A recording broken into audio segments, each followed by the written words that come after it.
আসসালামু আলাইকুম রহমতুল্লাহ। আমি হিমেল ফার্মিং থেকে হিমেল বলতেছি। আপনারা সবাই কেমন আছেন? তো আশা করতেছি ভালো আছেন। তো আবার আপনাদের মাঝে আরেকটা ভিডিও নিয়ে চলে আসলাম। তো ইতিমধ্যে দেখতে পারতেছেন খামারের কাম মোটামুটি শেষ করছি। এই যেগুলো ধোয়া হয়েছে, তারপর ট্রে যেগুলো বেশি ময়লা হয়েছে ওগুলো ধোয়া হয়েছে। হ্যাঁ, তারপরে হচ্ছে গিয়ে মুরগির অবস্থা, যেমন এই যে এই সমস্ত মুরগিগুলো হয়তো আর মনে করেন সর্বোচ্চ গেলে 15 দিন বা 20 দিন, সর্বোচ্চ 1 মাস এর ভিতরে মনে করেন কিছু কিছু এগুলো ডিমে চলে আসবে। আর এই যে দেখতে পারতেছেন মশায় কামড়ায় অবস্থা খারাপ করে ফেলছে। তো হাতে গোনা মনে করেন কয়েকটা মুরগি আর আছে, মোরগ মুরগি, এছাড়া এরকম নাই।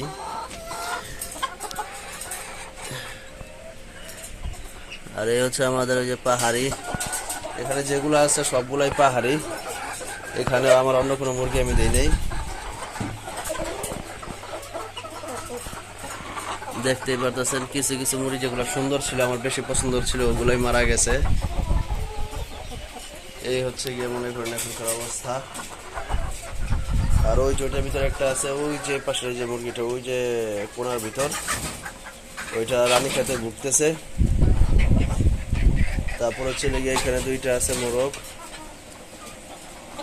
আর ওইখানে 3টা, এই না নাই। তো এখন এই যে আমার ব্রুডিং এর বাচ্চাগুলোকে দেখানোর ট্রাই করি। মাঝখানটা অনেকগুলো বাচ্চা সেল দিছি আমি। এখন দেখতেছি যে আমার এই বাচ্চাগুলো রাখা দরকার, যেহেতু খামারটা আস্তে আস্তে ছোট হয়ে যাইতেছে, সেহেতু মনে করেন বাচ্চাগুলোকে রাখতে হবে আমার খামারের জন্য। আজকে নিচের পেপারটা পরিষ্কার করা লাগবে। ঈদের ভিতরে অনেক ব্যস্ততা থাকার কারণে তো মনে করেন আমি পেপারগুলো পরিষ্কার রাখতে পারি নাই।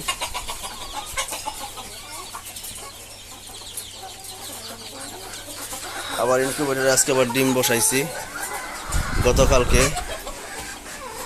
প্রায়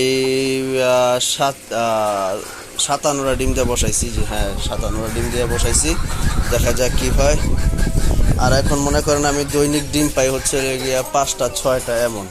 আর মুরগিও তো তেমন বেশি নাই, যেমন এখানে একটা আছে ও ডিম পারে না, তারপর ওই যে এখানে একটা আছে ও ডিম পারে না। হ্যাঁ, বাকি আছে কয়টা, 1টা 2টা 3টা 4টা 5টা 6টা 7টা 8টা মুরগি।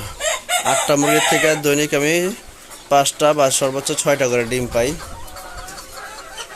এর বেশি আর পাওয়া হয় না এখন, তো মুরগি কমে গেছে। আগের মতন আর কি আমার ইটা নাই খামারের প্রতি, কারণ যেভাবে মরা শুরু হয়েছিল। তারপরে যে দেখেন এই মোরগের পায়ের ভিতর মানে পাটা ফুইলা গেছে, কি যেন একটা বাজে অবস্থা এগুলার। তো চিন্তা ভাবনা করতেছি যে কিছু ওষুধ পানি দিব, কিন্তু এটার জন্য কি ওষুধ দেওয়া যায় সেটা আমি বুঝতে পারতেছি না। আর এই যে এইখানে একটা মুরগির বাচ্চা, এটা আর কি হয়তোবা ক্যালসিয়ামের ঘাটতিতে পড়ছে, তাই দাঁড়াইতে পারে না। তো চলে গিয়ে আমার খামারের আপডেট। আর এখানে গরমের জন্য যে জিএফসি ফ্যান চলতেছে, যাতে গরমটা না লাগে, আর লাগলো যেন কম লাগে, এইটার জন্য আর কি ফ্যানটা চালাইতেছি। তো লাইটটা অফ করে দেই।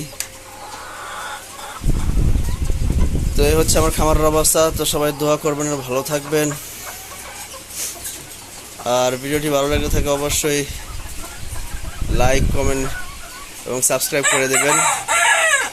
আসসালামু আলাইকুম রহমতুল্লাহ।